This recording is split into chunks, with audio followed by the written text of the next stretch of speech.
I tell you that there's like a weird halo behind you. It looks like someone's standing behind you. Let me turn that off. It's somewhere. Get rid of the junk. You can't have the junk on camera.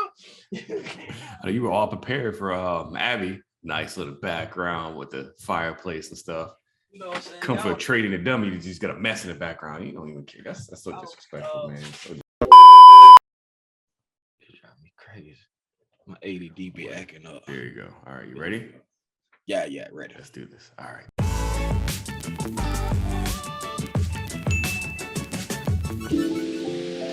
What's going on, everyone? Welcome back to Trading with the Dummy. It's a brand new year. It's 2022, so happy New Year's to you. I want to start off the year with a guest that has good energy. Him and I both, I think, have great chemistry and good energy, so why not start off the year with a bang? So ladies and gentlemen, give a round of applause for Timothy Rogers. What's up, Tim? How you doing? What's going on? Doing good. Thanks for inviting a simple guy like me on the show. Yes, he keeps saying that. So we're just gonna get straight into it. Why do you charge $20,000 for your course? Oh man, intellectual property is worth everything. White man ambition is some shit. Right, I'm just messing. He doesn't sell a course. He doesn't sell a course, right? You don't sell any courses or anything, right? No, okay. Don't sell any courses. Yeah. And just so you guys know, by the way, it is actually New Year's Day at 10:45 a.m. This guy was willing to meet me early, bright in the morning, which means he did not party last night. I did, on the other hand. It's rough every morning on the first. It's rough for you. It's rough. No, but I want to bring you on, man, because you do have an interesting story, and I want to talk about it. I want people to know, because like you always say, you're an average guy, right? That's your thing. I'm an average guy. But you're really not. You're really not an average guy. You have a very interesting background, and the biggest thing is that you retired at, was it 48? You said 48. Yep, 48. I'm 49 now. Retired at 48. See, and we're gonna get into that in a little bit. But first of all, man, where are you from? I like to always start it off with, where are you from originally? Fort Lauderdale, Florida. That's what I tell everybody. I'm just a dude from Fort Lauderdale, Florida, man. It goes on. Ow, son of a bitch.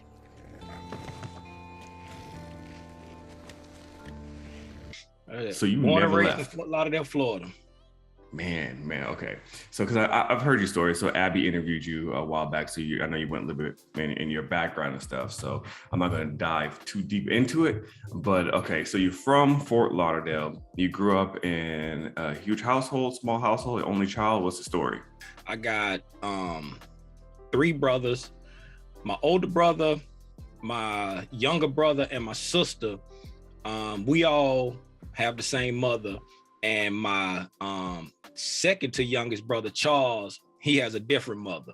So it's like, I got 3 brothers and a sister. And I mean, just, regular family growing up, blue collar workers. Dad was a functioning alcoholic, never really was good with money, worked under the table until he died. Oh, wow. Okay.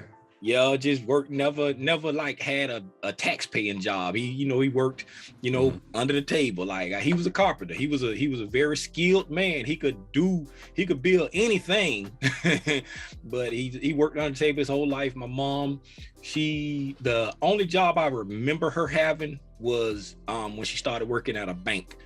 And that's not her first job, but I remember her starting to work at a bank because she said that, she was gonna make a change, and she started working at the bank, and she retired from the bank, which it started at like Sun Bank, and then she moved to First Union, what turned into First Union, and by the time she retired, it was Wachovia.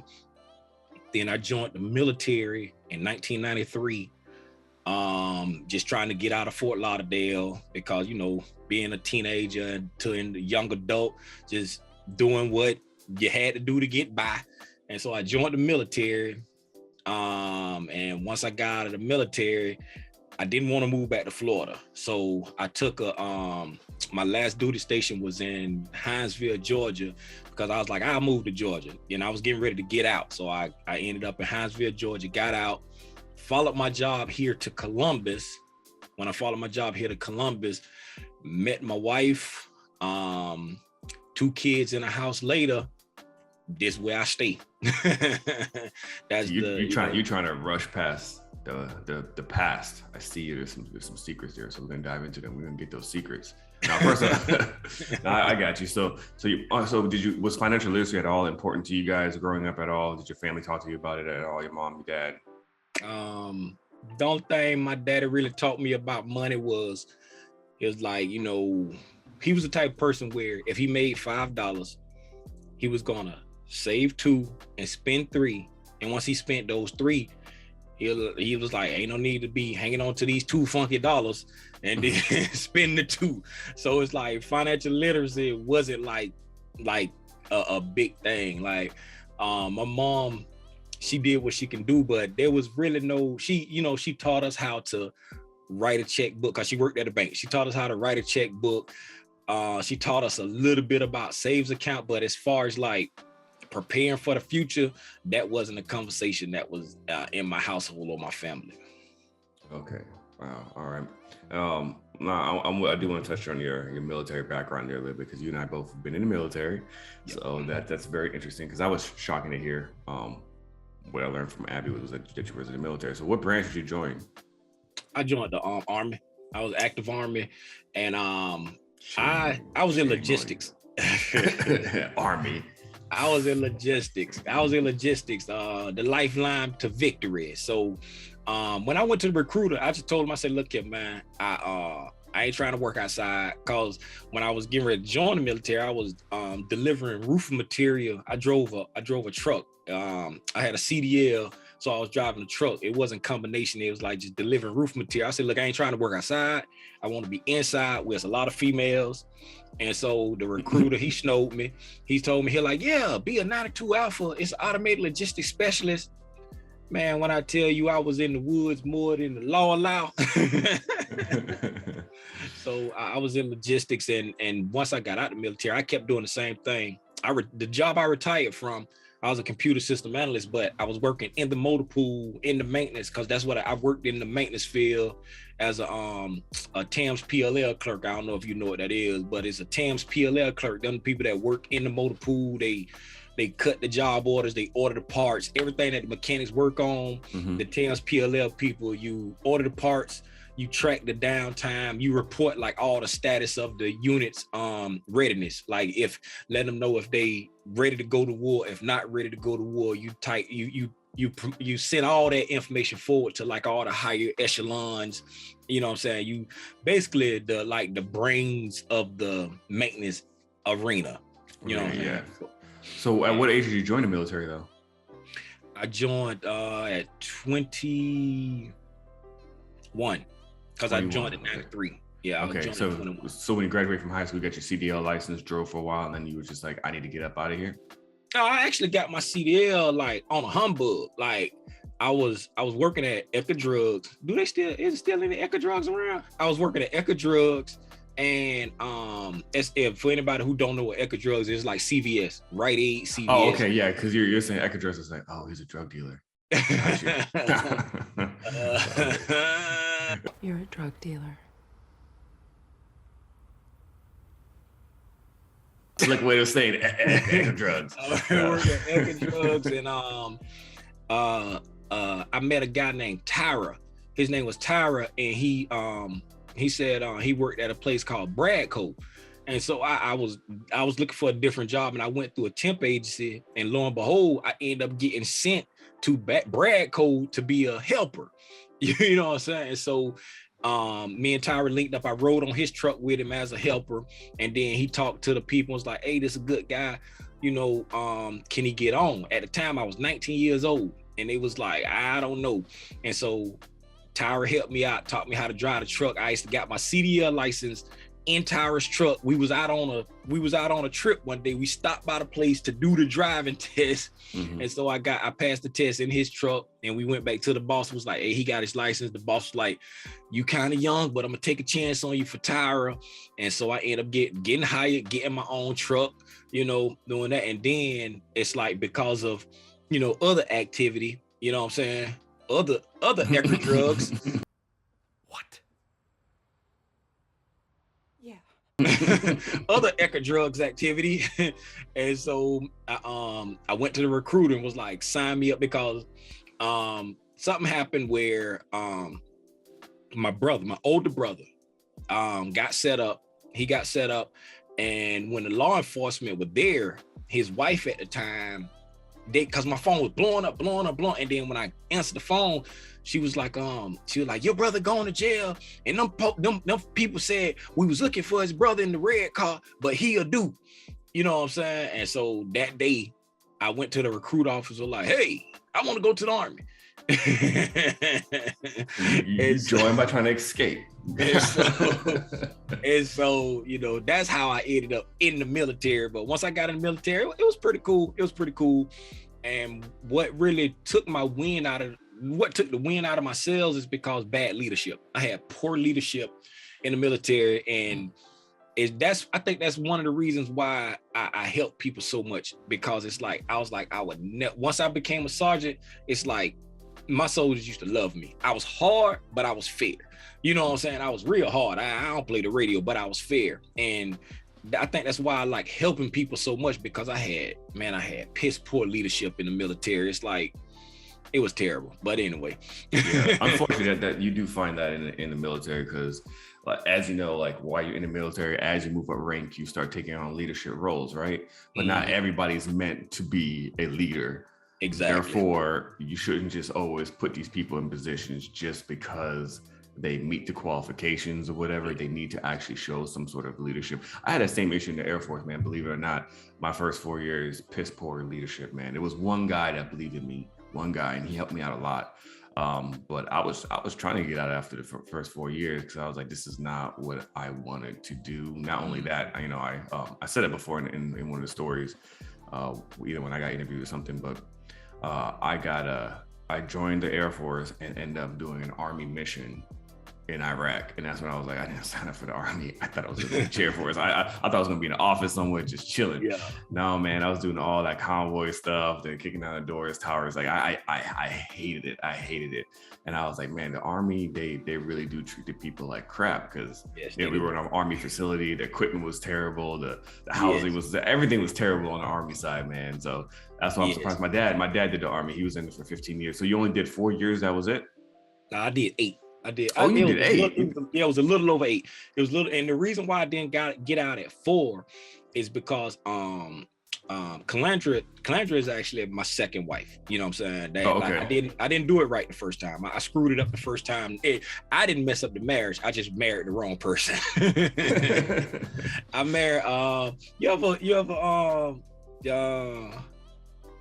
You remember that old Trick Daddy song? Well, I ain't gonna say that. I don't know if it might be a PG. It might be a PG show, but you can say whatever you want to say. But that old Trick Daddy song where he say, "She a hoe, but she can't help it because she don't know it." Hoe, yeah. That was, I think I married the person that he was making that song about. But so, all right. So let me guess this though. So your first wife, I'm assuming you met her right after boot camp in the Army. My first duty station. I knew, man. I called it. Yo, it happens to so many people in the military. I was like, I bet you he's the first one, got a boot camp, got a first duty station. He's like, I'm in love with you. Next thing you know, so I'm sorry to hear that. So how long did that last for? Like 2-3 years? That lasted 8 months. It was a little. The reason why it lasted so long is because we were both in the military, and we ended up in separate duty stations. And that's so hard. we had been filing for joint domicile for a long time. And when we finally ended up living together, we were in Germany. You know what I'm saying? Like she was in Korea, I was at Fort Campbell, then I was in Germany, then she was in Germany, but a different place. And then we finally ended up together in Germany. And once we got together in Germany, both of us was always in the field. So we would see each other maybe 2 months out of the year. And then once we really started living together, we realized we just like was long distance boyfriend and girlfriend. We not husband and wife for real. I don't actually like you. I don't actually like you. And then we get, and then when we got back to Hinesville, I re-enlisted because that's what I was saying. I re-enlisted because I was married I was in Germany. I actually was in Bosnia at the time, and it was coming up time for me to get out. And I was like, I can't get out. I don't have a job to take care of my wife. So I re-enlisted to come to Georgia, because I like, once I get to Georgia, if I want to still get out, then I'll get out then. And then by the time she came from Germany, but she went to Fort Lee because she reclassed to be a 92 Yankee, which is the supply sergeant, because she was in tactical communication. She was in TACSAT, tactical satellite. And so she reclassed, so she went to Fort Lee. So again, we still not together. And then once we finally get together at our house in Hinesville, Georgia, we realized, I don't really like you. And then, you know, all kind of stuff was coming to the surface. And then once we split, she came and you want me to give you the story? I want the exclusive right here on Trading with a Dummy exclusively. Hold on. Trading with the Dummy exclusive. I ain't never tell nobody this story. So my first wife, after I couldn't take it no more, because when we was in Germany, it was being said that she was sleeping with one of like the other supply sergeants. Then when we was at Fort Stewart, it was being said that she was messing with somebody, and then somebody called the house and just hung up. And then I went in making a joke, and I was like, babe, you know, tell your boyfriend stop calling. And she wasn't reacting like she normally react to our banter. So I'm like, and so I was like, okay. Red flag. And then so finally, you know, one thing led to another, and then we split. And once we split, she came to my job after we went through the full divorce proceedings and all that. She didn't show up. I'm up there about to cry because I'm feeling bad, because my marriage over, feeling like a failure. And then she come to my job in the motor pool, right? She come over there on lunchtime, or just before lunch. She rode cross post because we were still stationed on Fort Stewart, right? And so she came to the motor pool and she said, I got to tell you the truth about everything. I said, okay, what's the truth about everything? She said, well, remember when we was in Germany and we was trying to get pregnant and it wasn't working, and then you said you know you can't do it no more, you need a break. I was like, yeah, because we, you know what I'm saying, we was having fertility issues, going to see specialists. You know, you got to leave the samples in the cup for anybody who don't know, you know, and I'm like, it's just weighing heavy on me. She was like, I felt like you gave up on my dreams. And I was like, okay, I get that. And she was like, so I started trying to find somebody to give me a baby. And I was like, okay, I kind of figured that. She was like, but I was looking for people that favored you, was your height, your build, your weight, your blood type. I said, wait a minute. So you were trying to get pregnant by somebody, but make me think it was mine? And she was like, yeah, and I know that wasn't right. And I was like, so why are you telling me this now? We're divorced, right? And she was like, I just had to let you know, I had to get that off my chest. I said, you are a very selfish individual. You could have kept it to yourself. And plus, you are crazy. That's back in the day when I used to cuss a lot. So it had a lot of colorful words in there. Wow. And she was gonna try to set you up. Man, she was gonna try to set me up. And then I was still cool with her dad. Like, if I wouldn't have lost his number, me and her dad would still be cool to this day. I used to call him every Christmas and wish him happy birthday. And I called him, you know what I'm saying? And he was like, yeah, she told me that old crazy. And he cussed a lot too. But yeah, so it's like, yeah, that was the first wife, man. That's the exclusive. I ain't never told nobody that story ever. Yeah, well, there you go. Well, I appreciate you telling that story on here. I mean, start the new year off right. Let's get transparent. Let's get transparent. Well, you know, at least you didn't end up having a baby with her, so because then you would have been tied to her for 18, 21, 35 years or so. God is good. God is good. Yeah, so you definitely dodged a bullet there. But that's okay. But since you touched on that, did you do any dirt when you were out there though too? Not when we were married. Like really? But not when we was married. We like I was trying to do the right thing. And then it's like, no, I'll back it up. I said, no, not while we were together. Like once we separated, we were still married Oh yeah, but once that we doesn't. That's different. separated- I mean, when Yeah. you separate, Because I want to be correct. I said not always married. Because once we separated, I went off and did my thing. I didn't care what you did, but I was, doing my thing before the divorce was final. You know what I'm saying? But prior to that, I was, I was trying to do the right thing, man. I turned in a player's card and everything, man. Good. So if anyone out there is listening who's thinking about joining the military and thinking about marrying someone in the military, it's very hard marrying someone military to military because, like you said, they sometimes, actually, I would say majority of the time they seem to separate you guys and send people to different locations and stuff. And a long distance stuff is really hard. And also, don't get married to the first person you meet right when you get out of boot camp or get to your first duty station. I know, because like they break you in boot camp, you feel lonely, and then someone gives you a little bit of attention. You're like, I love you, you're my soulmate, and 4 years, or not even 4 years, 12 months after being together, you realize like, man, I don't actually like this person. So just be very careful, y'all out there. I'm telling you, that was like one of my rules, man. When I joined, I was like, I'm never gonna marry a military person. I saw all the debacle of all the people I knew who got married through boot camp and all this other stuff. I was like, it's just ridiculous. Now, when you were your first marriage though, since you guys were mill to mill, I know your paychecks were pretty good at that time. So my question is, did you guys save a lot at that time? Did you guys like do any of that stuff, like financial literacy stuff? Made it rain. Put it on this switch trick. Put it on this switch trick. Put it on this switch. Put it on this. Hey, young and dumb, making it rain. You got that money like this, you know what I'm saying? That money coming in, and then you marry somebody in the military, and that money, she got that money to it, man. Making it rain, baby. Making it rain. All right. So okay, so you got divorced, and then so after that last reenlistment, you just decided you were done. You were done with the military. Because 8 years, I mean, that's a lot of years that you put in. I'm surprised you weren't like, well, I got 12 more years until retirement. I did try to go back in. I tried to go back in. I was like, okay, let's go ahead and do it. I did it. I went to MEPS, did the physical, all that. And the nail in the coffin, they lost my birth certificate. When they lost my birth certificate, it said, we need you. I said, you know what? Forget it.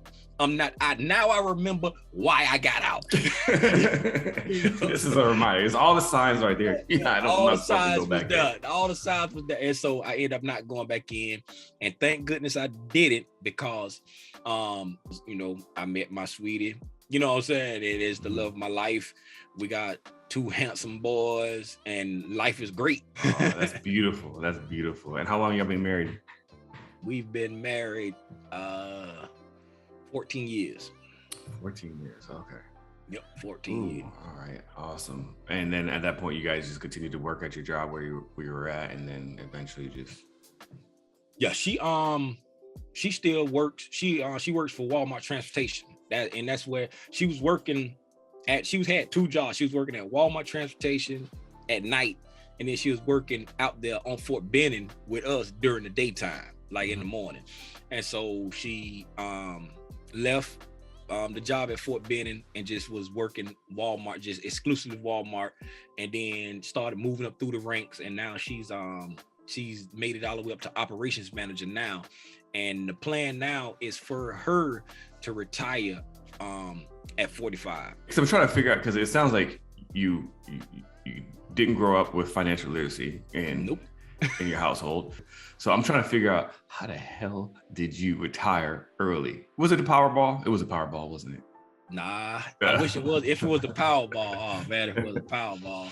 But Timothy 14. Yes, Timothy 14. So about 10 years ago, I was talking to my brother, my cousin. I had went to Florida for a funeral, and I was like, the narrative got to change on our family, because my cousin, he was, we was out there just talking, and he was like, talk about how, over the years with, when he was like getting in trouble and getting booked, and talk about how they had our whole family, like when every time they take them down, they have like pictures of everybody in the family, you know what I'm saying? And he was like, Timmy, you in there too, you know what I'm saying? I'm like, how am I ain't never get booked in Florida, you know what I'm saying? Like, how am I here? Like, you in there? Like, they got pictures of our whole family. And so I was like, yeah, something got to change. We got to change. Booked as in booked as in Like arrested. And I ain't, okay. I ain't never get booked in Florida. So how am I down there? You know, but they created a book of family members. Yeah, they got surveillance of our whole family. Yeah. So look at this family. This is when I got arrested. My cousin got arrested. Look at it. All of us getting going to jail. It makes sense because, like I told you, when my sister-in-law at the time, my sister-in-law, she called me. She was like, we was looking for his brother, the one in the red car, but his brother do. You know what I'm saying? So it makes sense for them to have pictures of everybody, right? So I was like, we got to change the narrative. And so I signed up for a penny stock list. Don't know nothing about the stock market. I ain't did no research. The guy sent out an email and say, buy this, and I buy it. I don't know why I'm buying it. I did it like twice, bought some penny stocks. I bought 2, and then he just stopped emailing. I didn't opt out. I didn't know what I was doing. He just stopped emailing. And so that was my intro to the stock market. And how much were you paying it during the time for that? It was just an email. I didn't have to pay for it. I just signed up for the email list. Like back then, this was like 10 years ago. So like all this whole internet thing was kind of like still kind of fresh with the, you know what I'm saying? Like the mailing list and all, you know, it wasn't what it is today. It wasn't all sexy like it is today. But, so after that, I was like, I'm going to do it. Fast forward to, August 2019, I signed my boys up for a Vanguard account, and I sat them down and I let them buy their first 6 shares of VTI. I like sat them down, let them buy their first 6 shares because it's like through talking to people at work about 401 plans, I started to learn about the S&P 500 and, you know, the stock market and, you know, mutual funds, just, you know, talking to people at work about it. So I was like, I'm gonna get my son, I'm gonna open the kid. I tell the clients, I'm gonna open the kids some brokerage accounts and start investing for them. So it's like, I still don't really know what I'm doing. It's like August 2000. Matter of fact, it was me, because me and Chris got the same birthday. August 6, 2019. We opened up their brokerage accounts. I let them sit down to the computer and buy their first 6 shares of VTI. Then after that, I just started researching everything I can about the stock market. I'm just, you know what I'm saying, trying to learn about everything I can. And then early 2020, I started hearing people talk about like options. I just heard people talk about, so I called my financial advisor, Dustin, because I was like, okay, what's this? So I asked Dustin if he knew anything about options. You know, because I was like, I want to have somebody, you know, man, I was like, I see this dude. Yeah, I see this guy named Dustin. He always talk about the stock market. I just saw him on YouTube. And so I scheduled a call. And then so it's like, you know, I sent him over some money to start, you know what I'm saying? I was like, I want you to handle the long term. I'm gonna try my hand at, you know what I'm saying, just investing like short term. Hold up, Tim. So you tell me you met some financial advisor or accountant on YouTube. Yep. And you previously just gave up your money. No, I ain't frivolously do it. You know what I'm saying? Like, it's like I followed the dude for a long time, and I'm like, he know his stuff. Like he it's like I oopsed up on his videos, like trying to learn about the stock market. You know what I'm saying? And he go live every day at 5 o'clock and do like what he called it the closing beat. And he talk about what happened in the stock market that day. And so I'm following him for like months and months and months. And I'm like, he know his stuff. And the one thing I liked about him, everything was based off of statistics. Everything is based off data. He never said what he thought. It was always data. He go in and be like, according to the data, after this does this, this is the average gain forward, this the median gain forward, this everything was based off the data. Everything, you know what I'm saying? So I'm like, this guy really know his stuff. So I called and scheduled a call with him. And the one thing, it was 2 things that I said, if he answered the phone when I scheduled this call, and if he don't try to sell me anything, I'm gonna go with him. Though that was like my prerequisite in my mind. Mm-hmm. And so when I called, he answered the phone and he was like, hey, what's up, Tim? This Dustin. I said, oh my God, you halfway there already, right? I'm like, you answered the phone, right? And so And so I told him, you know, what I had, what my plan was, what I had in my 401, what my wife had, this was my goals, blah, blah, blah, blah, blah, right? And he was like, well, buddy, sorry to tell you, I can't do nothing for you already. I just keep doing what you're doing, right? And I was like, what? He was like, yep. He was like, based off what you just told me and what you got already saved in your 401, just keep doing that and you're going to hit your goal. You know what I'm saying? And I was like, okay, sign me up. I'm gonna send you some money anyway. And he was like, yeah, I appreciate your business, but it really ain't nothing I can do for you to change the trajectory unless you decide to veer off course. Ain't much I can do for you, right? And I was like, all right, that's cool. Just do it anyway.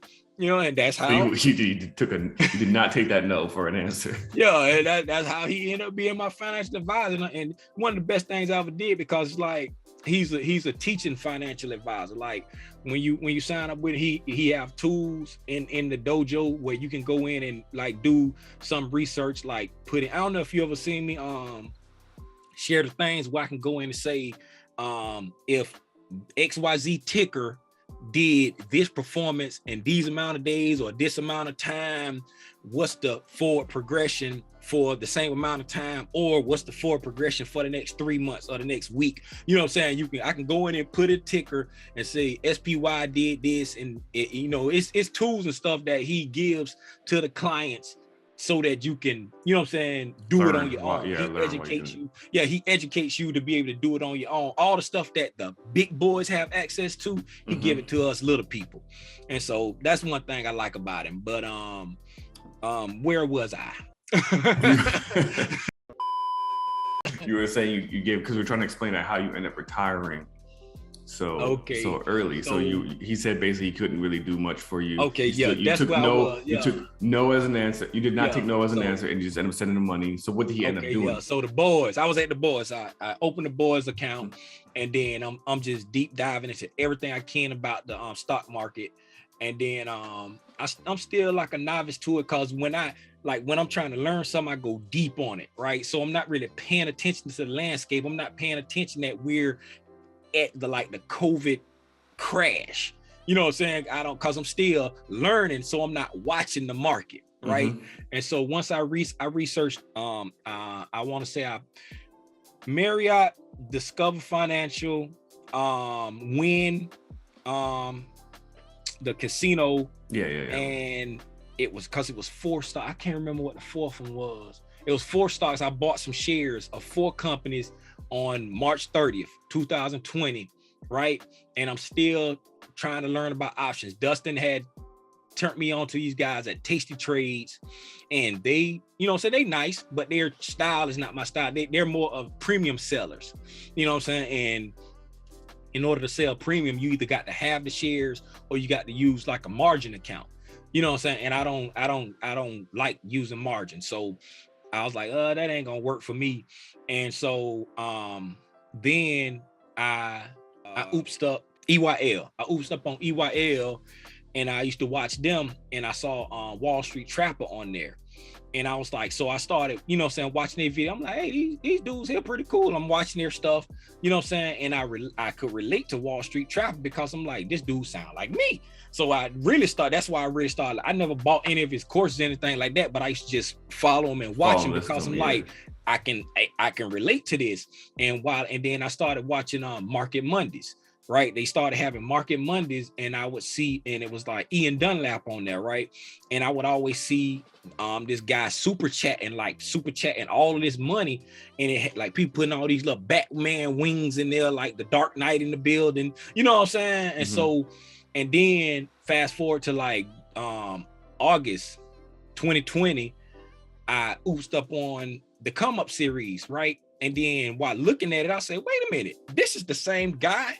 I'm like, Mark Monroe, that's the guy that I used to see super chatting from the EYL, you know what I'm saying? So I started watching, I started like deep diving into their videos, all the videos they had up at the time. I started like going through all of them, and their way of options trading made sense to me, you know what I'm saying? And so this was right around, I had got like some Apple shares and some Tesla shares along with the other ones that I had.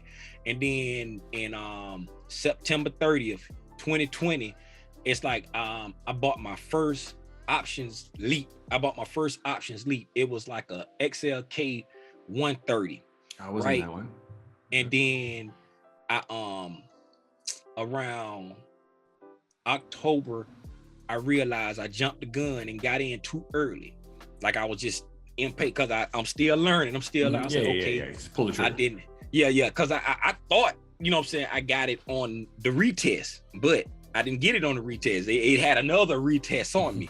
And so I was like, okay, I got in a little early, you know, and so then I was playing like some shorter term options, just trying to learn how to do it. And then in January, I sold my XLK 130s once it came back into profit and bought some XLK 150s, right? I bought some XLK 150s once my 130s came back into profit. And then I was still trading the option short term, just trying to perfect it. And then around the same time as I got the leap back in October, I signed up for Jada Trader's futures course because Kiki Williams was talking about him on Clubhouse one day. And so I wrote the name down, and because I remember seeing Kiki on the Come Up series. So it's like when she was talking, I was like, oh, that's the female from the Come Up series. So I knew who she was from the Come Up series. And cause matter of fact, it was a guy, I don't know who he was. Then I saw you on there, and I saw Kiki on there. And since I saw like the people that I used to see on the Come Up series, they had like credibility to me. You know what I'm saying? I was like, hey, they was on the Come. So when Kiki was talking about Jay, I wrote it down because I'm like, okay, this coming from a credible source. Yeah. And then so I took Jada Trader course, and I was like paper trading futures for a while. And then I started live trading futures. And at the same time, I'm still, you know what I'm saying, swing trading options like 3 to 6 months and like buying leaps and stuff like that. But I was doing more 3 to 6 month trades because like I was waiting for the right price to get like the leaps. You know what I'm saying? So then I started trading the futures. And once I started trading the futures, and I was like, okay, I'm doing the futures, I'm doing the options. And I'm like, man, this could be my new stream of income instead of doing TLR. You know what I'm saying? And so that's how trading became my plan. Now, just to back up a little bit and give you the plan, since I'm talking about the plan, about 4 years ago, Calandra and I, we decided, okay, I'm gonna, in January 2019, I'm gonna walk away from a job and I'm gonna do TLR full time. What TLR was, TLR video production. That was like my video company that I did on the side with my wife, and we did wedding videos, and we used to shoot like business commercials and stuff like that, right? This was a side hustle. This was a side hustle while you guys are still working a full-time job. Yeah, while we're still working, doing that, right? And so 2019 was supposed to be when I walk away from a job and do that full time. And so we started like saving. And then now it probably would be closer to 6 years now. I always say 4 years ago, but it's closer to 6 years now. But we started saving, we started like paying off debt, like paying off credit cards. We paid off my truck, and then the Suburban, and then we eventually, just like a little bit before I retired, we paid off her car, but we was like just taking care of debt and saving. And the plan was to, once we got to I wanted 1 year of living expenses, which was all the bills and what we do every day. And then I wanted the second account to have 1 year of just bills, like you know what I'm saying. So if I couldn't figure it out in 2 years, it's something wrong with me, you know what I'm saying? And so, you know, we got the money saved up to that point.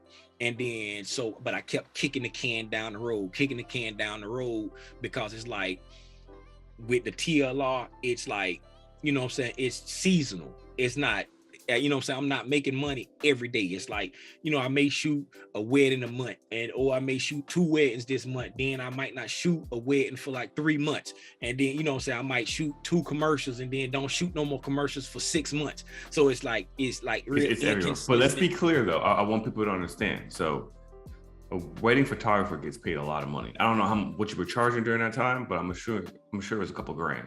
Yeah, we did all right. Yeah, so we did all right. Because I know, because I do photography as well. So I know you can make a pretty good profit. So even if you only shoot 2 weddings a month, you're pretty good. Yeah. But it was the inconsistency that was like I got really getting me, because it's like we were really picky with who we worked with. Okay. It's like, because it's like it wasn't about like I'm gonna go get all the money I can. It was about like the experience. You know what I'm saying? Like we wanted to give them the best experience of all, because weddings can be stressful and we wanted to be the best experience. So it's like we were real picky with who we did business with. Gotcha. And so once I kept kicking the can down the road and she was like, stick to the plan, just stick to the plan. You know what I'm saying? And then it's like, I said, okay, I'm gonna retire on my birthday. You know what I'm saying? This was like August 2019. And then later that year, we started having like some like around Christmas time, my mother-in-law got really sick, and then she was in the hospital. And then my younger son Christopher, he had a seizure on Christmas Eve. We was getting ready to come back from Mobile. We went to Mobile to see my mother-in-law, and she was really sick in the hospital, and he had a seizure on Christmas Eve. We was getting ready to come home. That was the first seizure he ever had. We never had any issue with this. Scared me half to death, because I was standing right there when it started happening, and he has asthma. So I thought he was having an asthma attack for some reason. And when I went over there to grab him, I noticed he was having a seizure. And Mark, when I tell you, I thought my baby had died in my arms, because I had never seen him have a seizure. And I'm like, why is this happening? And his eyes started rolling back in his head, and he just went limp after he started shaking. I thought my son had just died in my arms. I went crazy, right? And so I heard him, he was snoring. So I laid him on the floor and I was like screaming, call 911. And then he was just like snoring. And then it's like, once the paramedics got there and everything, he like woke up and looked around and was like, what's going on? And it's like, you know, so that was crazy. And so I kicked the can down the road a little bit more. And then early 2020, in February 2020, we lost my mother-in-law. So it's like I kicked the can down the road a little bit far. I kept on, you know, I'm like, okay, life just happening. Step kicking the can down the road. And then, but all this time, this is around the time when I'm starting to learn about the stock market and learn about that. And then that's when I was like, okay, this can be the way I make money outside of going. That way I can be here for my family. You know what I'm saying? Cause like, shout out to my job, because for like 3 months, at the end of 2020, from like October up until January, October up until January, because he had a second seizure in October 2020. He had a second seizure, and then that's when they ended up putting him on the medicine, right? Because like the doctor told us, like if they don't have him regular, there's nothing that they can do. They have to have it like repeat. And so he had 2 in one night. So then they started him on the medicine, because if they have one, then 6 months later have another one. They won't give him no medicine. They won't diagnose him as being epileptic and then like that. They have to have multiple, you know what I'm saying? So, and then they let me work from home virtually, like from the end of 2020. Like I went back to work like just after the new year of 2021. So they let me work from home. And then while I was working from home, you know what I'm saying, I was like, I could get used to this. And then so I was like, okay, April 30th, I'm retiring. That's when I set the date. I was like, April 30th, I'm gonna retire. You know what I'm saying? Like I done got used to this trading. I done got used to futures. This can be my way of making money. You know what I'm saying? I could do TLR, I could do this. And so it's like, as April 30th came up, you know what I'm saying, I retired on April 30th. And then shortly after, like in May, I joined Stocks to Freedom, right? And then that's when I got to know like P-Dub and Kiki, Stock Baby, Boyd, Lex, that, you know what I'm saying, Quantity. You know, that's when I met everybody. Doc, that's when I met everybody. And then once I started realizing how lucrative futures and options really were, like when I really focused and honed and like dedicated my time to this, that's when I was like, screw TLR. I think I had like one more wet in the shoot. I had one more wet in the shoot. And then after that, people was calling. I said, tell the people we closed, right? We ain't doing no more business. I shut my site down. I shut my website down. I was like, tell them we closed for business. And then so your passion wasn't the business anymore at that point. Oh, I still love videography, but it's like once I retired and I figured out how lucrative it was, and I don't have to get up and go physically do labor. I said, man, shoot, you know how hard it was to shoot that last wedding that I had been paid for from like a year ago, and I got to come shoot. So I feel like I'm working for free because I got paid a year ago, and now I'm out here working. Oh man. And then like I tell people, man, God is good and my wife is amazing because it's like we've been blessed. And in June, I retired April 2021. Joint stocks to freedom May 2021. June 2021, we paid off our house.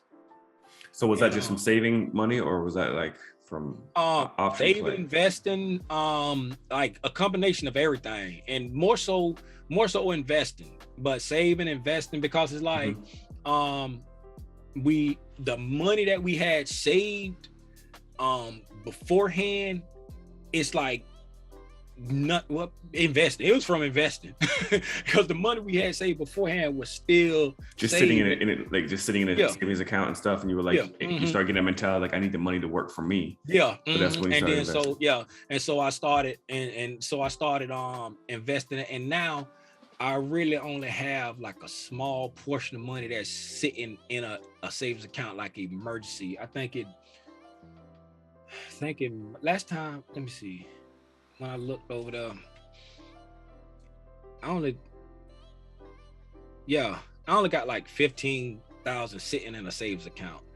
Everything else is in the market. Everything else is in the market. You're like me. We're pretty much about the same. Only difference is I don't have my house paid. Yeah. But that's very interesting because I want to. The job that you had, if you don't mind me asking, at this point you retired. So when you say retired, do you get a pension? Or you were just like, I'm done. I quit the job type thing. Like I'm done working. I'm unemployed. Like okay. and so and the reason why I say retired is because my wife was like, she was like, you're not quitting anything, you're retiring. You know what I'm saying? She was like, you deserve this. You've worked hard for your entire life. And so she was like, you're not quitting anything, you're retiring. And I was like, you know what? I'm retiring.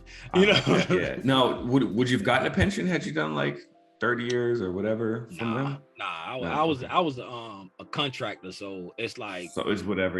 So it's up to you basically. I've worked for, it was 2 different companies. Over the 18-year period I was on Fort Benning as a contractor, I worked for 2 different companies. The first one I worked for them for like 13 years. No. First one I worked for them for 12 years, and the second one I worked for them for 7 years, but it was all the same contract. So it was like I had 18 years of seniority. And I just talked to one of my old coworkers the other day, and the company that I worked for them 12 years initially, they just got the contract again. So it's like if I'd have still been there, I'd have been going back to the same company I first started with. You know what I'm saying? Because a new contract just fall in, and all they do is replace the leadership, and all the people on the ground just keep working. Gotcha. Now, if you don't mind me asking, your wife was a contractor and you're a contractor. How much were you guys bringing in at that time with that 9 to 5? Back when I first met her, or like here when I retired? But right before you retired, like, because you said you started saving and stuff. Y'all was saving heavily. Oh, right before I retired, both of us together would have been I'd say roughly 130 a year. Okay. So you would just take majority of that and you would just basically put it into like the investments and savings and everything like that, because you guys had that plan. So so long story short, you're basically saying if you make a plan especially with your spouse, because obviously she was on board with it, Mhm. right? You guys had that discussion and you stuck to the plan, right? Yes. Were there any hurdles? Like, did you veer off of that plan every once in a while where it's like, oh, I like that camera over there. It's 1,500. I mean, it could be for the business, Nah, stuff like that. TLR paid for all of that. I put 100% of the money I made from TLR back into I got a bunch of nice equipment, but none of that came from household money. By me, it's like I one thing more than just the passion of like videography. I love helping people. I've learned that my passion isn't doing photos or doing video, or it's helping people. Like when I serve somebody, like I'm recording this video, but the product that I deliver or the service that I give you, that's where the joy is coming from. You know what I'm saying? Like it's like and once I figured that out, I'm like, I can help people in other ways. I ain't got to go out here and sweat. Yeah. You know, that's why I be doing like the Tim's Tidbits, because it's like, you know, it's like I like serving, and then I still enjoy videography. And my son, he picked up the creativity, so it's like I be living vicariously through him. So I get a chance to help him with his, like when he let me, if he let me, I get a chance to help him with his projects and stuff like that. So I still get a chance to pick up the camera every now and then. That's awesome. Now let's talk about the Tim's Tidbits. Now we're on that now. Yeah. So what made you decide to? So obviously you learned all this stuff about the stock market and stuff. So technically you've only been in the game for about 2 years. Yeah. I would say like heavily. Where you? Yeah, I'm a baby to it. I'm new to it. You're a baby to it. Now obviously the futures click with you, right? So you have overall pretty good days in the futures market. Yeah, I do pretty good in the futures. I like futures. I like futures. And futures are more like I ain't even gonna front. Futures is more like my guilty pleasure. It's kind of like the rush of it, because it's like with futures you got to get it right now. Yeah, or if you realize you're wrong, tap out immediately. Yeah, don't get any way. Yeah. I told people this before. I've never lost $1,500 in like 30 seconds in my life. Yeah. And so it's definitely harsh. But you never blew your account? I've never blown an account. I lost a whole lot of money in one day, but I've never blown an account. Thankfully. And thankfully, the reason why I didn't blow the account is because Ninja Trader wouldn't let me. When I put on that last contract that would cause me to blow the account, it immediately closed out the position. And then, so on that day, back in June 16th, I had an options position on that I should have closed, and I tried to fight the market on futures. So I lost $8,000 on futures, and I lost $6,000 on options, for a grand total of $14,000 in one day fighting the market. How did you get up after that? Because to be honest, like I've totally separated my emotion from the money side of it. Like the money, I've separated my emotion from the money. I don't get happy when I win. I don't get upset about the money when I lose. What I get upset about is if I didn't stick to my plan. If I didn't stick to my plan, then I get upset. I start yelling. I yell at myself. My wife be like, you might want to think something else if you're going to be doing all that yelling. Like I yell at myself if I don't stick to my plan. I don't yell at myself for losing the money. Like if I don't stick to my plan, it's like I'm mad because I didn't follow my plan. I got my plan written out and I didn't follow it. But the money, and don't nobody like losing money, but it's like I've disconnected myself emotionally from the money, because if you get happy when you win because of the money, it's like you're going to be sad because of the money when you lose. You know what I'm saying? Like what I get happy about is, did I stick to my plan, whether it went right or wrong? That's what's, you know what I'm saying? That's what it's about to me. Like if I stick to my plan and I win $5, I'm just as happy for them $5 if I stick to my plan and I win $50,000. You see what I'm saying? Because it's all about did I stick to my plan? And I've gotten myself, it took a long time for me to get to that point of like discipline. Disconnecting I still work on that every day, and I listen to like different books about the mentality of a trade. I don't think I've ever bought an Audible book on like how to trade. Every book I listen to is about the mentality of trading. What are your top 3 books? My top 3 book is like the trade. What is it called? The Life of a Trader. I gotta look at it. Life of a Trader, Trading in the Zone, and What Would the Rockefellers Do? Yeah, Trading in the Zone is definitely a gem right there. Everyone should read that. Those are my top 3. I can't remember the name of it's something Trader. What's my Audible? Let me look at it real quick, because I listen to it all the time, but I just don't know the title of it, and I keep them on repeat. So at what point do you feel like it really the mental game of trading? That's what the mental game of trading. Okay, I'm gonna try to download that one as well. But when did it click for you? Like, when were you, how far into it did you have to get before it clicked and you were able to separate that emotion? Because I think that's probably the biggest issue with most people who want to be traders, right? Who want to do this full time. It really is emotion, especially in futures. Like, I had to step away from futures for 2 months. I'm going to pick it back up next month.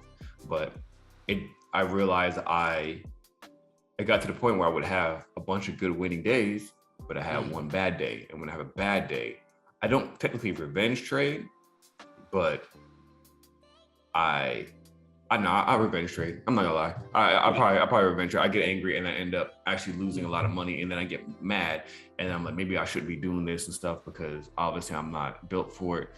But I completely ignore the 15 days of good trading, and I had one bad day.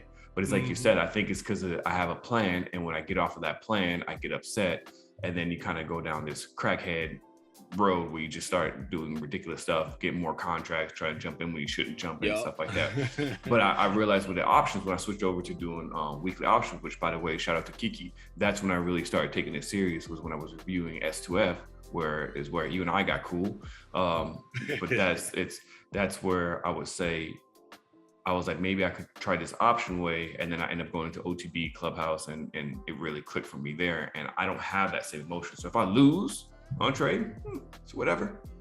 If I win, it's whatever. So it's kind of like one of those. But it took for me to transition over to options and being able to disconnect myself. What about you? What point was it where you were like, what helped it click for me was listening to I keep forgetting the name, the mental game of trading. That, like, the mental game of trading is like, they have you like map out like your triggers, like knowing, like, you go through like finding the triggers and working on the triggers. Like, how did you feel when you won? How did you feel when you lose? Did your pulse start elevating when you got into the trade? It's like it helped you like map out like your triggers, and once you figure out what's causing you to react that way, then you focus on eliminating the trigger, and you know what I'm saying, that way you won't react this way if you get tricked. Like, the mental game of trading really helped me look at myself, and like Jay the Trader always say, it helped me gain self-mastery. You know what I'm saying? Okay. Jay the Trader, he always say that. He's like, master yourself, learn self-mastery before you start trying to trade.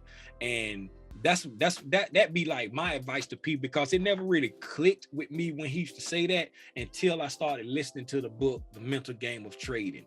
You know what I'm saying? And it's like, once I started figuring out what was causing me to revenge trade and what was causing me to feel a certain way, that's when I was able to start disconnecting myself from, like, you know what I'm saying, being emotional about the money, from being happy when I gain, upset when I lose. And it was more so about, like, did I stick to my plan? If I stuck to my plan and I lost, I didn't lose big. But if I got emotional and lost, I lost huge. You see what I'm saying? Like I go into it, like everybody, you go into it thinking, okay, I'm gonna keep a 15% mental stop. No, you're not. Set your stop. You're not gonna keep it, because when you start losing, don't nobody want to just let themselves lose money. You know what I'm saying? You're gonna be like, I can come back. You're gonna say you can come back. Set your loss, set your stop loss, let the computer take you out. The computer don't care. And then if your thesis is right, just get back in. If not, just go with the other team. You know what I'm saying? Yeah. It's like, but when you take yourself out, you can look at the market with a clear mind. You know what I'm saying? But while you're in that losing trade, you can't see anything but that losing trade. So it's like, stick to your plan. You know what I'm saying? Take the small loss. Just keep, cause losing is a part of trading. Take the small loss and keep your winners bigger than your losers. That's all you got to do to be profitable. You know what I'm saying? Like the emotions make you blow accounts. That's really what it is. Yeah, that's the hardest part to be honest. Is the controlling your emotions. And, what made like I tell anybody like this right here. Paper trading and back testing is important, but it will not get you mentally ready to trade live. I'm glad you said that. It's just going to teach you the skill. You're gonna sharpen your skill, but the only thing that's going to prepare you for trading live is trading live. You have to back test and paper trade to sharpen your skill, because you don't want to go out there and drive in traffic and it's your first time getting behind the wheel of a car. But it will not prepare you for the emotions that you're going to go through trading live. Yo, I'm glad you said that, because a lot of people say, why don't you paper trade? It's like, for what? Because I've learned that I don't trade the same. You don't know until you really get in there, and it's your real money. Because paper money you could trade is, like I told people before, I became a millionaire trading paper money. Yep. I'm amazing.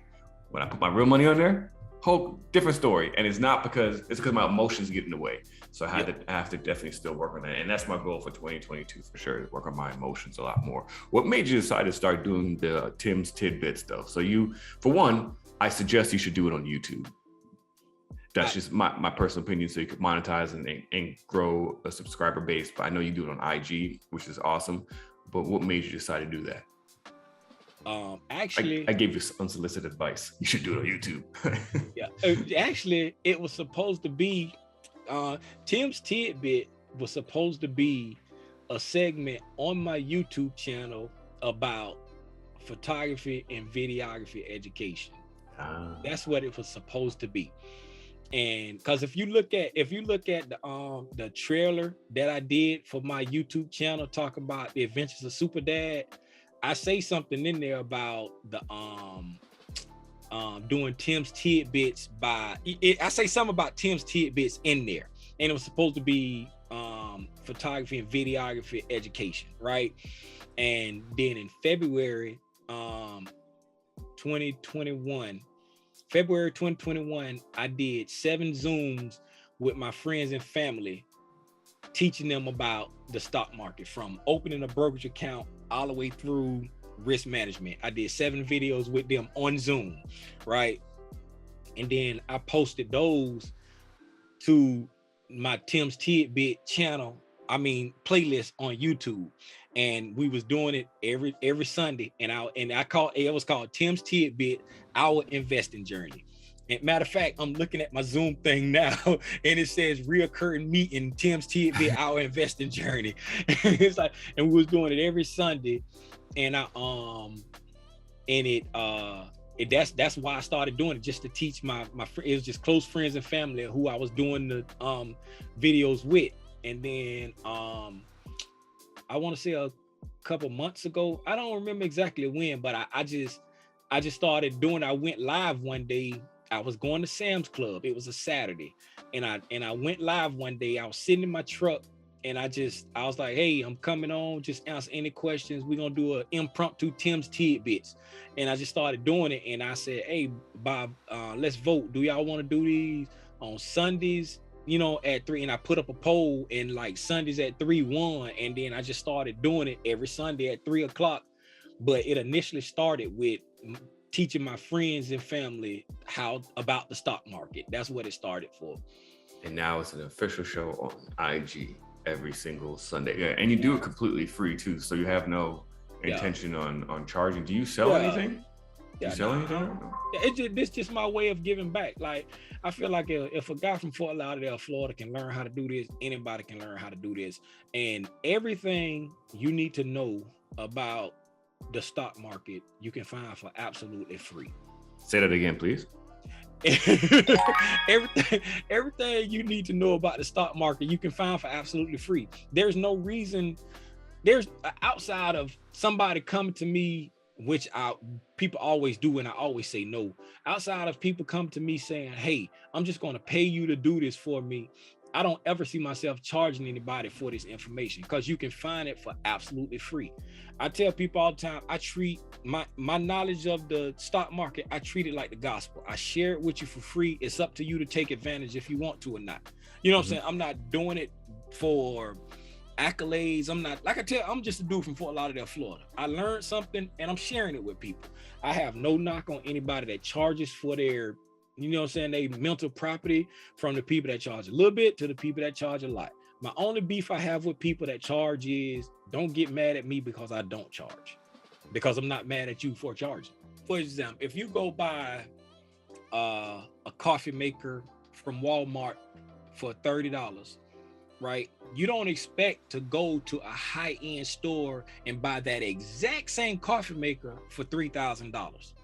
The $3,000 coffee maker better have some bells and whistles on it.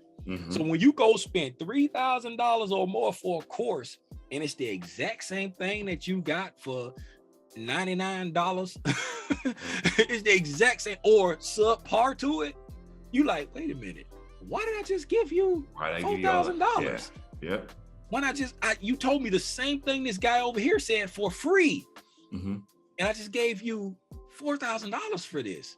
Like, that's basically charge what you want, but don't charge somebody thousands of dollars, turn around and say the exact same thing for free that you're charging them thousands of dollars for, and then get mad when somebody repeats what you said on Al Gore's internet for free. That's facts. I ain't gonna go down that rabbit hole. Yeah, because I'm definitely 2022 on a light note. Yes, positive energy. But yeah, man, I feel like I took up a lot of your time already, Tim. We had a good conversation. We had 2 drop Zoom sessions. If I edit it out right, you won't be able to notice. But it was great talking to you, man. I just really want to bring you on because, like you said, you always say you're an average guy. You've been mad cool. You and I always joke around with each other. I wish you had your AirPods in and would drop out your ear every once in a while. I made sure I took them out just so you couldn't say nothing. So I can't talk crap about you. But nah, man, you're a great dude, man. I love what you're doing for the community. You reach out and you support my channel all the time too. That's really awesome. You always give people shout outs. Like, you're a good dude, man, and keep doing what you're doing. And keep providing that free value, man. Like, it's definitely valuable. I see a lot of people who follow you and tune in and stuff like that. So thank you so much for coming on, y'all. Real quick, before I let you go, because I do want to get some gems out there. What are you still doing leaps right now, or do you kind of stay away from the leaps currently due to the way the market moves? Yeah, I'm still doing leaps. I'm actually in some leaps right now. Which ones? That's what I was going to talk to you about. I'm in SPY. I got SPY. Let me open my spreadsheet so I can say it correctly. And have they been working out pretty well for you? Okay. Yeah, because it's all about getting in at the right time. Yeah. Now, did you get out there in Q1 of 2021, or did you hold like most people did with diamond hands and lose their entire bag like I did? The only thing that I held with diamond hands is my XLK 150s. When I repositioned, man, I had repositioned. I got out of the XLK 130s and I got into the XLK 150s on that pullback when it pulled back at the end of January, early February. It was like January, February time frame when it pulled back a lot. I repositioned out of the 130s into 150s, and then I held them, and I shaved at 100%, and now I still got some runners on XLK 150s that's at like 250% right now. And then I got into some new leaps at early December. I got some SPY January 2023, 460 calls. I got some SPY January 2024, 470 calls. And I got some XLF January 2024, $39 calls. And I got some XLF June 2022, $39 calls. Those are the only leaps I'm in right now. So most of them are in the money, I see. Yes. Good, And good. I typically try to buy at the money. And on my leaps, I will go as far as 5% out. If I'm on a 2-year leap, I'll go 5% out. That's the furthest out I'll go on a 2-year leap. But I usually try to get like at the money when I'm buying. Because Let me ask you why you decided to take that strategy, because I know a lot of people, especially if you follow the come up series, a lot of people are kind of further out of the money when they get into positions. I changed my specific strategy once I started reading this book right here, which is pretty much the same method that Mark Monroe uses in the come up series with the rolling floors and stuff, but he just does the stuff at the money. Okay. And the reason I shout out Dustin, my financial advisor, Dustin. I never talked to him about it, but I always hear him, like, he taught a few option classes, and he kind of does options the way of like tasty trades where he sell premium. But he always say, if you're gonna buy calls and puts, just pay the money and buy at the money. He was like, just pay the money. He was like, don't gamble out the money hoping it's going to get there. Just spend the money and get. And he used to always say that. And I like just following like the come up series and Kiki and everybody that does it, like they have a strategy that they have really worked out well of buying out the money and being profitable from it. But like for me, it resonated with me just to buy at the money, because it's like I get more bang for my buck, and a little bit safer. I think it even still minimizes the risk even a little bit more. You are paying a lot more though. You definitely are paying that's it. You're paying a lot more, and like, cause the time factor helps out. It lowers the risk, and then buying at the money helps lower the risk again. So it's just like just added risk lowering, if that's the word I'm looking for. That's the phrase. It's like it helps with like lower the risk, where I can sleep better at night buying it at the money. And I was gonna drop a gem. Oh, this is what I do for my kids. Just two things. One, if don't nobody take anything else from this interview, the first thing is everything you need to know about the stock market, you can find it for free. That's the first thing I want to say. Like I said earlier, that's put a little gem in there. That's effect. One gem. And then the second gem is what I do is like the strategy I use for my kids. Like if you're interested in any company, and I'm not the inventor of this. This is what I do for my kids. Everybody heard me say it before. I invest in options I trade options to invest long-term for my kids. People hear me say that all the time. So, and matter of fact, I'm going to be talking about this on my Tim's Tidbit. This will come out after. Yeah. This is gonna be after that. But the slides that I'm working on right now, this is going to be part of it. But just say if you're interested in company XYZ, let's just say let's use the SPY for example, because I kind of know the numbers on SPY, I follow it, right? So just say if the company you're interested in buying is the SPY and it's trading at like 476 right now as of close of business Friday. It's at 476, right? And you say, okay, I got $20,000 that I want to buy some shares of SPY, right? That would get you, get my calculator, $20,000 would get you roughly 20K divided by 476. That'll get you roughly 42 shares of SPY, right? So I say, don't buy them. You think the SPY gonna go up over time. Don't buy them 42 shares of the SPY, right? Get you a 2-year option, put that $20,000 into 2-year options on the SPY because you believe it's going to go up. You go out, look at the SPY, and you see the SPY performed. It closed the year out with 27%. Okay, we're going to be super conservative and say, I think over the next 2 years, the SPY will raise 10%, right? So 10%, 476 plus 10%, right? You saying, I think the SPY gonna get to 423.60. So you go out and you buy contracts for 425 calls for January 2024, right? So look it up on FinViz, how much bar chart. Go to bar chart and look up how much January 2024 calls cost, right? So you look probably like up 4,000 or 5,000. Yeah, barchart.com. So SPY, I probably should have just put up if I was gonna say this. SPY, through the magic of editing, we already got the numbers. SPY 2024 calls, January 2024, and we looking at the 520. We're gonna do 525 because it's 523 is what we think it's gonna get. It's 10%. So we're gonna look at the 525 calls, right?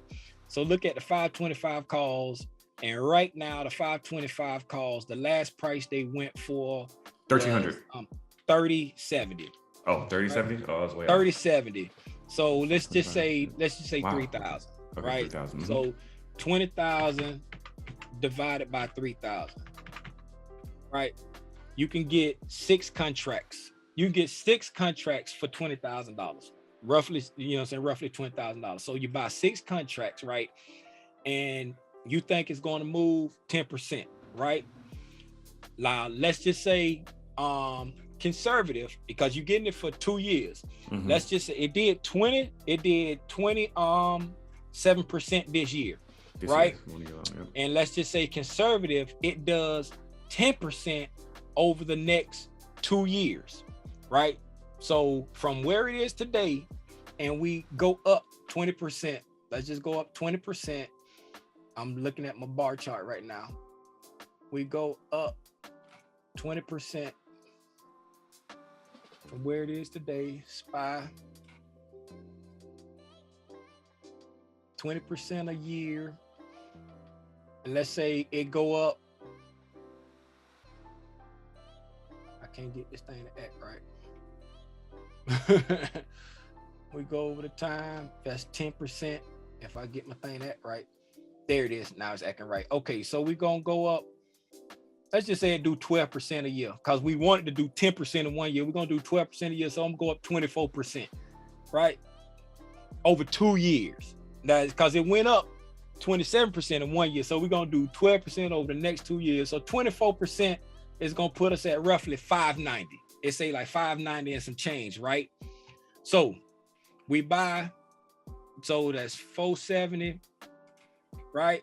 It's 476 now, right? Mm-hmm. So 590 minus 476, that's $114 increased, right? So if you would have took your $20,000 and bought 42 shares, right? You got 42 shares that increased by $114, right? So 114 times 42, that's $4,788 profit, right? Now, the poor man way of doing this is just look at bar chart, because this don't give you the actual numbers, just to give you a rough estimate and stuff. Yeah, an estimate. So you look at, so you buying the 525 strike today, right? So we're going to subtract $114 from that 525 to pretend like it moved $114. And we're going to go back and look at, let me see, 525 minus 114, right? If my calculator stay up there, 525 minus 114, that's 411. So we're going to go back to the 410 strike, right? the 410 strike on Friday, the last price, and the reason why I went back 100, I'm pretending like it ain't exact, because once you get in the money, it grows exponentially. Yeah, you get the. So right now, it's just giving you a rough ballpark.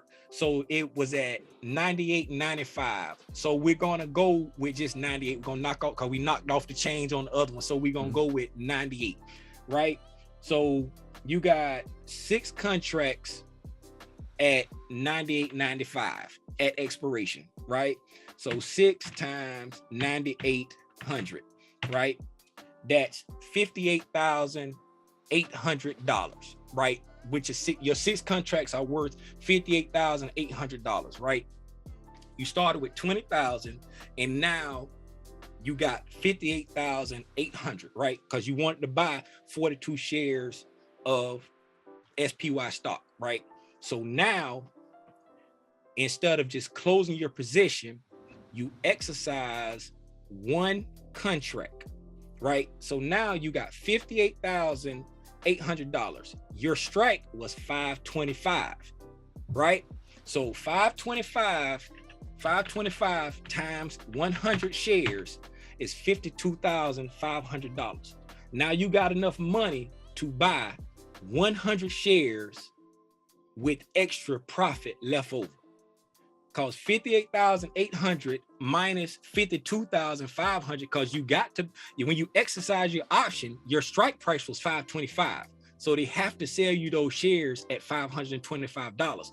Right now, you're at 590 because it went up 24% over the 2 years, which is probably going to go a lot further than that. But we just used 24% over the 2 years. So you take 52,500 out of that 58,800, whatever it was, buy your 100 shares. Now you got 100 shares that are now in profit, right? You spent $52,500, and it was 5850. Let me check it. 6 times 9,800. 6 times 9,800 was 58,800, right? 58,800 minus 52,500. So you got $6,300 left over in profit. Now you got 100 shares, right, that are worth 590. So they're worth, let me see, 59000. They're worth 59,000. You paid 5250 for them. So now you got 6,300 left over from your options, and your 100 shares are minus 52,500 are $6,500 in profit. So now you got $12,800 in profit from that same 20,000. Whereas if you would have bought the 42 shares, you only 4,042 times 590. No, 42 times 114. Instead of having 42 times, instead of having $4,788 in profit with 42 shares, you now got 100 shares with $12,800 in profit. And still get your money back. Yeah, you got your money. And if you take out what you spent, on like the 20,000, if you take out the 20,000 that you spent, you ain't spend it because you was putting the 20,000 in anyway. You said, like, instead of taking the 20,000 and buying 42 shares and having $4,700 profit, you took the 20,000, bought 6 contracts. 2 years later, exercised 1 contract. Now you got 100 shares with $12,000 profit. Oh, y'all just got a course for free. There you go.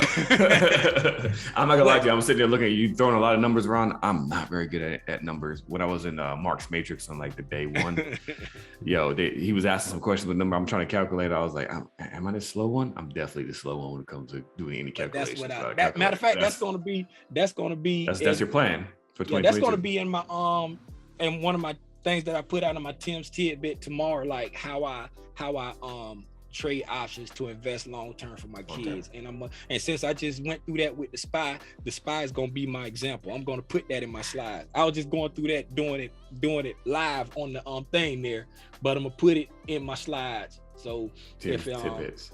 if I lost you with the numbers, check out the Tim's Tidbit tomorrow, and you'll be like, that's what he was talking about. There you go. Awesome. All right, Tim, where can they find you? All your social medias. Is the new TLR. And by the way, TLR is my initials, Timothy Lee Rogers. That's why it's TLR. The new TLR on Instagram. I don't do Facebook no more. Every now and then I jump on Twitter, but it's the new TLR. TLR on Instagram. TLR. Right. Instagram and Twitter. All right. Appreciate it, Tim. Too. If you go to youtube.com/the new TLR, it'll get to you'll see a whole bunch of stuff about the adventures of Super Dad, but everything is the new TLR. New TLR. All right, y'all. Make sure y'all follow Tim. Once again, Tim, thank you so much. And you guys got some gems in there. Thank you for that. I appreciate you, man. Thank you. And keep doing what you're doing in 2022. Everybody else, I see you guys on the next video. Appreciate it.